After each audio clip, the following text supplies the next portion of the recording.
Facebook चलते चलते जब अहाँ के एमबी खत्म हो के पैसा कटनाई शुरू भ जाए और अहाँ के बाद में बड़ा पछतावा हो कि बेकार में फेसबुक चलेली और हमर पैसा काट लेलक। फेसबुक के बस एगो सेटिंग ऑन करू, अहाँ के 54 रुपया भी नहीं कटते। वीडियो शुरू करे से पहले जे साथी सब हमरा फॉलो नहीं करने छी फॉलो कर लू, ताकि और भी इम्पोर्टेंट वीडियो सब देखा के मिलते।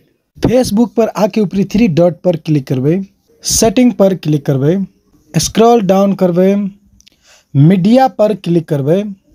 साथ ही सब ये देख रहा छी on mobile data and wifi. जब भी फेसबुक पर अबे तभी यहाँ के वीडियो सब ऑटोमेटिक प्ले होते और वही के कारण से यहाँ के एमबी सब बहुत जल्दी खत्म होते और जब यहाँ के एमबी खत्म होते तो यहाँ के मोबाइल में पैसा भी काट सकिए। साथ ही सब ये 2 ऑप्शन देने से मोबाइल डेटा और वाईफाई। यदि वाईफाई पर क्लिक कर दे तो यहाँ के ऑटोमेटिक कोनो भी वीडियो प्ले नहीं होते जब तक यहाँ प्ले नहीं करबे, और जब तक अहाँ प्ले नहीं करबे तब तक प्ले नहीं होते।